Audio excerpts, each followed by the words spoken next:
ಪ್ರಾಥಮಿಕ ಹಂತದಿಂದ ನಮ್ಮ ಹೋರಾಟ ಎಲ್ಲೋ ಈ ಕೇಸ್ ದಿಕ್ಕನ್ನು ತಪ್ಪಿಸಾತೈತೆ ಅಂತ ನಾನು ಮಾಧ್ಯಮ ಮುಖಾಂತರ ಮತ್ತು ಹೋರಾಟಗಾರ ಮುಖಾಂತರ ಸಂದೇಶನ ಕೊಟ್ಟಿದ್ದೆ.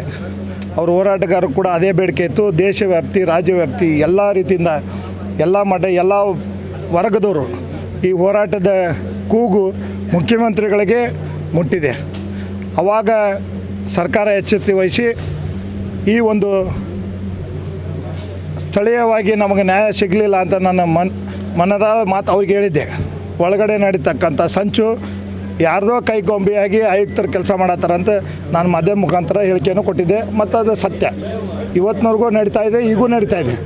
ಈಗ ಆದೇಶ ಮಾಡಿದ್ದಾರೆ, CID ಕೊಟ್ಟೇನೆ ಅಂಥೇಳಿ. ನಾ ಪ್ರಪ್ರಥಮವಾಗಿ ಮುಖ್ಯಮಂತ್ರಿಗಳಿಗೆ ಈ ಒಂದು CID ವಹಿಸಿದ್ದಕ್ಕೆ ಅವರಿಗೆ ಅಭಿನಂದನೆ ಸಲ್ಲಿಸ್ತೀನಿ. ನನ್ನ ಕುಟುಂಬದ ವತಿಯಿಂದ, ನನ್ನ ಹೋರಾಟಗಾರರ ವತಿಯಿಂದ, ಎಲ್ಲ ರೀತಿಯಿಂದ ವಿದ್ಯಾರ್ಥಿ ಪರಿಷತ್ ಇರ್ಬೋದು, ಮತ್ತು ಎಲ್ಲ ಸಮಾಜದ ಮುಖಂಡರು ಇರ್ಬೋದು, ಎಲ್ಲ ಸಂಘ ಸಂಸ್ಥೆಗಳಿರ್ಬೋದು, ಎಲ್ಲ ರೈತ ಸಂಘ ಇರ್ಬೋದು, ಎಲ್ಲರ ವತಿಯಿಂದ ಏನು ಹೋರಾಟ ಮಾಡಿ ಮನವಿಯನ್ನು ಕೊಟ್ಟರು.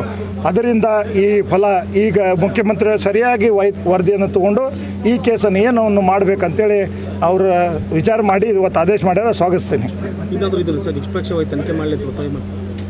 101% ಈಗ CID ಆಫೀಸರ್ಗಳು ನನ್ನ ಜೊತೆ ಸಂಪರ್ಕ ಬರ್ತಾರೆ.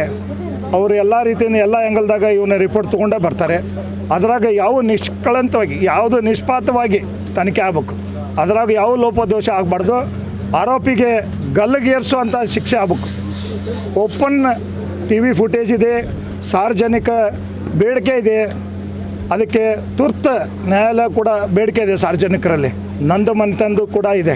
ಅದಕ್ಕೆ ದಯಮಾಡಿ CIDದು ಆಫೀಸರ್ಗೂ ಕೂಡ ನಾನು ಪ್ರಥಮವಾಗಿ ಅವರಿಗೆ ಸ್ವಾಗತಿಸ್ತೀನಿ. ಮತ್ತು ಮೊದಲು ತಾವೇನು ಹೇಳಿದರೆ ನಮಗೆ ನ್ಯಾಯ ಸಿಗ್ತದಂತ ಅನುಮಾನ ಇತ್ತು ಅಂತ ಹೇಳಿದರೆ, ಈಗ ನಿಮಗೆ ಅಂದರೆ ಅದ್ರ ಬಗ್ಗೆ ಒಂದು ಖಾತ್ರಿ, ಅಂದರೆ ಈಗ ಒಂದು ತನಿಖೆ ಈಗ ಲೋಕಲ್ಲು ನನಗೆ ಆಯುಕ್ತರಿಂದ ನನಗೆ ಯಾವುದೇ ರೀತಿಯಿಂದ ಸ್ಪಂದನೆ ಕಾಣಲಾರ್ದಕ್ಕೆ ನಾನು ಆ ಹೇಳಿಕೆ ಕೊಟ್ಟಿದ್ದೆ.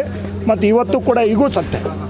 ಅವ್ರನ್ನ ಇವೊಂದು ಇಲ್ಲಿಂದ ಟ್ರಾನ್ಸ್ಫರ್ ಮಾಡ್ಬೇಕಂತ ಡಿಮಾಂಡು ಕೂಡ ಇಟ್ಟೇನೆ. ಯಾಕಂದ್ರೆ ಹೆಣ್ಣು ಮಗಳ ಕಮಿಷನರೇ ಕೈಯಾಗ ಬಂದೂಕು ಇಟ್ಕೊಂಡು ಅವನ್ನ ಹಾಡಾಗಲೇ TV ಫುಟೇಜ್ ಇದೆ, ಎತ್ತಂಗಡಿ ಮಾಡ್ಬೇಕು, ಅವ್ರು ಎನ್ಕೌಂಟ್ರ್ ಮಾಡಬೇಕಾಯ್ತು.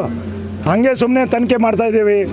ಆರೋಪಿಗಳನ್ನು ರಾಜಾರೋಷವಾಗಿ ಅಡ್ಡಾಡಕ್ಕೆ ಬಿಟ್ಟಾರಲ್ಲ, ಅವ್ರನ್ನ ಇಮಿಡಿಯೇಟ್ಲಿ ಸಸ್ಪೆಂಡ್ ಮಾಡಬೇಕು, ಟ್ರಾನ್ಸ್ಫರ್ ಮಾಡಬೇಕು, ಸಸ್ಪೆಂಡ್ ಮಾಡಬೇಕು.